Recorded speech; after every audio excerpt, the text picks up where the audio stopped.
दोस्तों नमस्कार। राजधानी पटना के लोग लंबे समय से मेट्रो का इंतजार कर रहे थे। ट्रैफिक जाम और बढ़ती भीड़भाड़ से परेशान इस शहर के लिए मेट्रो किसी सपने से कम नहीं है। अब आखिरकार इसका ट्रायल रन शुरू हो गया है।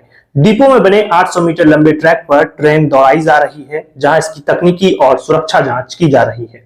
ट्रायल के दौरान विशेषज्ञों की team speed braking system, power supply और सुरक्षा उपकरणों को बारीकी से परख रही है। अगर सब कुछ ठीक रहा तो जल्द ही मेट्रो को एलिवेटेड ट्रैक पर उतारा जाएगा। पटना मेट्रो के पहले चरण को रेड लाइन नाम दिया गया है। ये line new Pataliputra bus terminal से 0 माइल, भूतनाथ, खेमनी चौक और मलाही पकड़ी तक जाएगी। यानी शहर के कई अहम इलाकों को आपस में सीधी कनेक्टिविटी मिलेगी। मेट्रो की खासियत सिर्फ उसकी रफ्तार और सुविधा से नहीं, बल्कि इसका सांस्कृतिक अंदाज भी लोगों को आकर्षित करेगा। बोगियों को मधुबनी पेंटिंग से सजाया गया है। नारंगी रंग की बोगियों की छत, गेट और खिड़कियों पर गोल घर, महावीर मंदिर, महाबोधि वृक्ष और नालंदा खंडहर जैसे प्रतीक चिन्ह बनाए गए हैं, ताकि लोग सफर करते हुए बिहार की धरोहर को भी महसूस कर सकें। अब बात करते हैं किराए की। पटना मेट्रो का किराया 5 से 6 कैटेगरी में तय किया जाएगा। मतलब कम दूरी पर थोड़ा ज्यादा किराया देना पड़ सकता है, लेकिन लंबी दूरी वालों को फायदा होगा। सरकार इसके लिए एक फेयर फिक्सेशन कमेटी बना रही है, जिसकी अगुवाई मुख्य सचिव अमृतलाल मीना कर रहे हैं। शहरवासी मेट्रो को लेकर काफी उत्साहित हैं और उम्मीद है कि इसके शुरू होते ही पटना की जाम की समस्या काफी हद तक कम हो जाएगी। अभी तो पटना में ट्रैफिक जाम सबसे बड़ी परेशानी है और मेट्रो इसे राहत दे सकती है।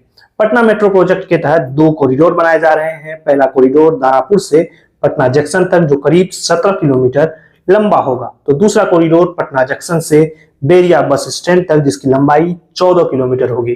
फिलहाल दूसरे कॉरिडोर से शुरुआत की जा रही है और धीरे धीरे आगे और कॉरिडोर पर भी काम होगा। लेकिन दोस्तों, मेट्रो का फायदा सिर्फ पटना तक सीमित नहीं रहेगा, क्योंकि पटना बिहार का सबसे बड़ा व्यावसायिक और शैक्षणिक केंद्र है। इसलिए राज्य के दूसरे जिलों को भी इससे फायदा मिलेगा। रोजाना भागलपुर, मुजफ्फरपुर, दरभंगा, गया जैसे शहरों के लोग यहाँ आते हैं। मेट्रो से उनकी यात्रा और आसान और तेज हो जाएगी।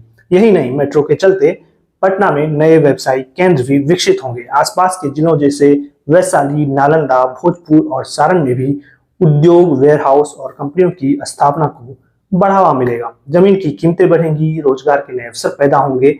पटना के कॉलेजों और कोचिंग संस्थानों में पढ़ने वाले छात्रों को भी मेट्रो का सीधा फायदा मिले। सरकार छात्रों के लिए पास भी ला सकती है, जिससे उनकी पढ़ाई और यात्रा दोनों आसान होगी। दूसरे जिलों से इलाज कराने वाले पटना आने वाले मरीजों के लिए भी मेट्रो मददगार होगी। एम्स, पीएमसीएच, आईजीएमएस जैसे अस्पतालों तक पहुंच अब तेज और आरामदायक होगी।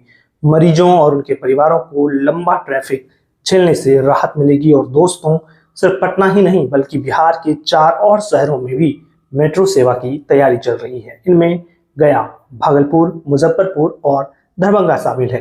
राइट्स कंपनी ने इसके लिए रिपोर्ट नगर विकास विभाग को सौंप दी है। दरभंगा में 18.8 किलोमीटर लंबे मेट्रो का प्रस्ताव है, जिसमें एयरपोर्ट से लेकर एम्स और दिल्ली मोड़ तक 18 स्टेशन होंगे।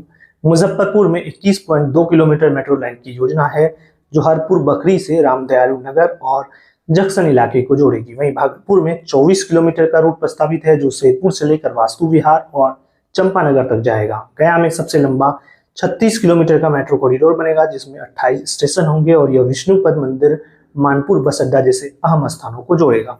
तो दोस्तों, आने वाले समय में बिहार के कई शहरों का सफर मेट्रो से होगा। पटना की मेट्रो जहां राजधानी को नई रफ्तार देगी, वहीं बाकी शहरों में भी यह एक नए दौर की शुरुआत करेगी।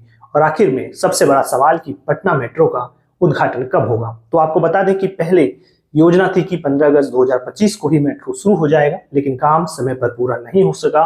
और अब चर्चा है कि प्रधानमंत्री नरेंद्र मोदी 15 सितंबर को बिहार दौरे के दौरान पूर्णिया एयरपोर्ट के साथ साथ पटना मेट्रो का भी उद्घाटन कर सकते हैं। यानी ज्यादा इंतजार नहीं है, बस कुछ ही दिनों में पटना मेट्रो आपके सफर का हिस्सा बनने वाली है। आप क्या सोचते हैं इस पर? अपनी राय कमेंट बॉक्स में जरूर रखिए। वीडियो को लाइक कीजिए और हमारे चैनल को सब्सक्राइब कीजिए। आपको बहुत बहुत धन्यवाद।